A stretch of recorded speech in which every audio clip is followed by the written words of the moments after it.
Learning objectives.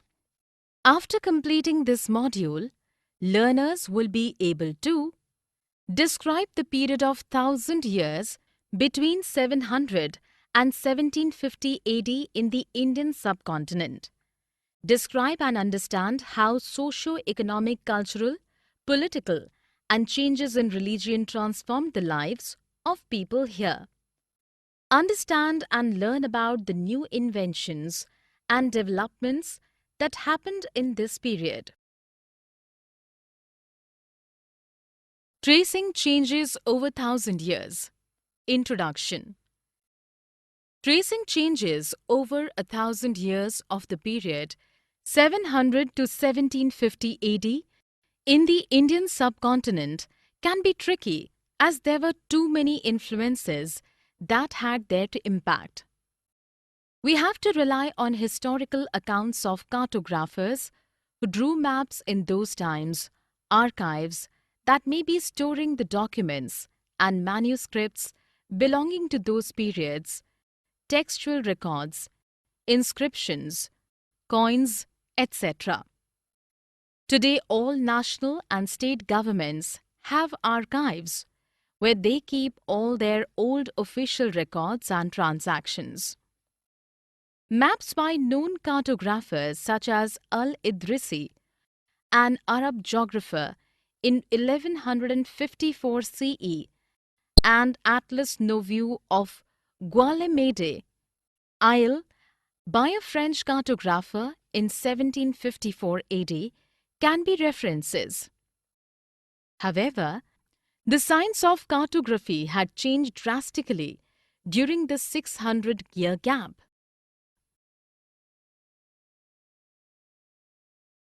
New and old terminologies. While studying texts, maps, or documents of past eras, we need to understand that the nature of information changes in each era in terms of context in which it was produced, language and grammar which influence the meanings of the words. For instance, medieval Persian is different from modern Persian in terms of not just grammar but also words and their meanings. The term Hindustan today refers to the modern nation-state of India. In the 13th century, geographically, this term was used by Minhaj-e-Siraj, a chronicler who wrote in Persian, to refer to areas of Punjab, Haryana, and the lands between the Ganga and Yamuna. Politically, Hindustan referred to the dominions of the Delhi Sultanate. As the Sultanate expanded, more areas came under the term Hindustan. In the 16th century, Babur used the term to refer to the physical and human geography of the Indian subcontinent. Usage of the terms Hind by Amir Khusro in the 14th century more or less had similar connotations as Babur in the 16th century. The geographic, political, and cultural entity called Hindustan in previous centuries varies hugely from the political and national attributes associated with the same term today.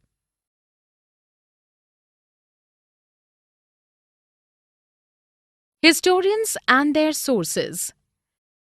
To study the Gupta dynasty or the era of Harshavardhan, historians largely dependent on coins, inscriptions, architecture, and textual records. But there is a noticeable discontinuity in the kind of sources used to study the period 700 to 1750 CE that followed. During this period, rapid developments in technology made paper cheaper and its availability easier. Consequently, there was a marked rise in the variety of numbers of contextual records. These manuscripts providing detailed information of their respective era were collected by wealthy people, rulers, temples and monasteries and placed in libraries and archives. Since there was no printing press in ancient times, scribes used to write or copy manuscripts manually. In case of some illegible or unclear handwritten text, the scribes would guess and incorporate new words or introduce a sentence of their own. After several rounds of copying, these small changes would enlarge to the extent that the copied manuscript would differ substantially from the original one. Therefore, historians read various versions of the same manuscript to know what was written originally. Authors also revised their chronicles from time to time. The 14th century chronicler Ziauddin Barani revised his chronicle, originally written in 1356, 2 years later. The two versions vary a lot.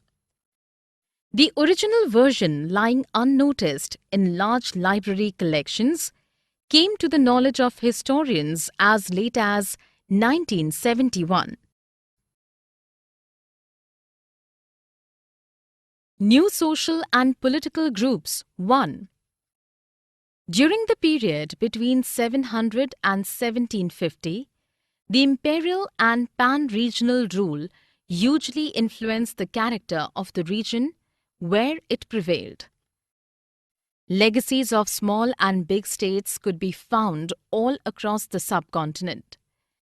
It led to the emergence of shared traditions, which was obvious in spheres of governance, management of economy, allied cultures, and language. All through these years, the characters of different regions did not develop in isolation. Despite the impact of imperial and pan-regional forces of integration, the regions never lost their unique identity. The decline of Mughal rule in the 18th century led to the rise of regional states. This was also an era of great mobility. The subcontinent, a land of immeasurable wealth and opportunities, attracted people from far and wide to make a fortune. They brought in new ideas, innovations, and crops. Significant developments during these years were 1. Technological developments like the usage of the Persian wheel for irrigation, the spinning wheel for weaving, and the firearms for combat. 2. Introduction of new crops and beverages like coffee, tea, potatoes, corn, and chilies. Thus, influx of people from different regions resulted in widespread economic, political, social, and cultural changes in this area.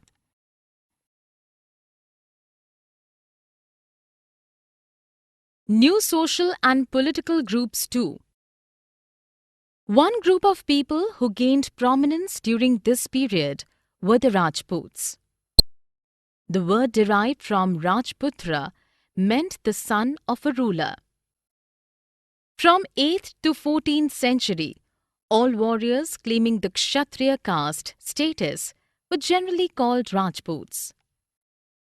The term was also applied to rulers, chieftains, soldiers and commanders who served in different royal armies all over the subcontinent. The poets and bards of the time described the Rajputs as extremely chivalrous and brave people with a very high sense of loyalty. Other groups of people like the Marathas, Sikhs, Jats, Ahoms, and Kayasthas, a caste of scribes and secretaries, gained political significance by using relevant opportunities as they appeared. During this period, constant clearing of forests and expansion in agricultural land compelled the forest dwellers to migrate. Some turned into peasants. This emerging peasant group, under the influence of regional markets, chieftains, priests, monasteries, and temples, became part of complex society. Some had more productive land, others reared cattle. Some combined artisanal work with agricultural activities in the lean season. The economic and social differences amongst the peasants divided them into jatis or subcastes. They were further ranked as per their background and occupation. The status of a jati was not the same in all areas. A group of elders called Jati Panchayat framed and enforced rules on the people of their jati.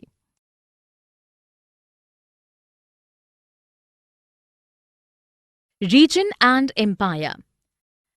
According to a Sanskrit Prashasti, the vast empire of Delhi Sultan Ghiyasuddin Balban, 1266 to 87, extended from Bengal, Gauda in the east of Ghazni, Gajana in Afghanistan in the west. It also included all of South India, Dravida.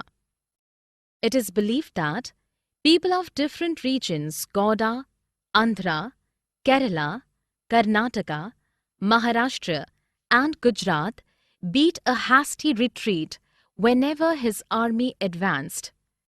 Though historians brush aside these as exaggerated claims, yet they do attempt to understand why rulers made lofty claims regarding control over vast regions of the subcontinent. In 1318, the poet Amir Khusro noted that there was a different language in every region of this land: Sindhi, Lahori, Kashmiri, Dwar Samudri in southern Karnataka, Telangani in Andhra Pradesh, Gujari in Gujarat, Mabari in Tamil Nadu, Gauri in Bengal, Awadhi in eastern Uttar Pradesh, and Hindavi in the area around Delhi. Amir Khusro also explained that in contrast to these languages, there was Sanskrit which did not belong to any region. By 700, many regions had acquired well-defined geographical dimensions, their own language and cultural traits. They were associated with ruling dynasties that were in constant conflict with each other. In the midst of these conflicts, the Cholas, Khaljis, Tughlaqs and the Mughals were able to establish empires of pan-regional nature which spanned over diverse regions. All of these empires, however, were not very stable or successful. Old and new religions. Major developments in religious traditions emerged in these 1,000 years. Belief in the divine used to be deeply personal, but it often took a collective form due to the social and economic ideologies of local communities. Hinduism underwent significant changes during this period, like worship of new deities, construction of temples by the royalty, emergence of Brahmins or priests as important social groups, chiefly due to their knowledge of Sanskrit and religious Hindu books. Patronage by new rulers also enhanced their esteem in the society. Another notable development of this period was bhakti. The idea of worshipping a loving or personal deity without the need of rituals or Brahmanical interference. In the 7th century, new religions reached the subcontinent through merchants and migrants. They introduced the teachings of Holy Quran, which is sacred to the Muslims. They believed in the sovereignty of one God. Many rulers patronized Islam and ulamas, the learned scholars and jurists. The followers of Islam interpreted it in different ways. Shia Muslims considered Prophet Muhammad's son-in-law Ali as the legitimate leader of the Muslim community, while Sunni Muslim accepted the authority of the early leaders called Khalifas and succeeding Khalifas. The Islamic schools of law, Hanafi and Shafi, mainly in India, differed on various issues. Historical periods. It becomes easier to study the gone-by time when it is divided into convenient segments or the time period that had shared characteristics, based on the notion that the religion of the rulers was the only significant historical change, and there were no important social, economic, or cultural developments. The British historians divided the history of India in three periods: Hindu, Muslim, and the British. Such division completely overlooked the rich diversity of the subcontinent. Historians today focus on the economic and social factors for the purpose of periodization. The early societies refer to a wide spectrum of people ranging from hunter-gatherers and the early farmers to the developed early empires and kingdoms. The medieval period studies the spread of peasant societies, the rise of regional and imperial state formations, the emergence of Hinduism and Islam as major religions, and the arrival of European trading companies. The last era, referred to as the modern period, was characterized by material and intellectual progress. In these 1,000 years, the societies on the subcontinent underwent major changes, and the economic became so extremely prosperous that they aroused the interest of the European trading companies. Summary. Let us summarize what we have learned. For the period between 700 and 1750 AD, we have to rely on historical accounts of cartographers who drew maps in those times, archives that may be storing the documents, and manuscripts belonging to those periods, textual records, inscriptions, coins, etc. Thus, while Hindustan portrayed the idea of a geographical and cultural entity like India, the term was not associated with the political and national meanings which we do today. People used paper to write holy texts, chronicles of rulers, letters and teachings of saints, petitions and judicial records, and for registers of accounts and taxes. There was no printing press in those days, so scribes copied manuscripts by hand. This was also a period of great mobility, when people travelled far and long in search of opportunity. Hence, new technologies came up for the first time, like the Persian wheel in irrigation, the spinning wheel in weaving, and firearms in combat.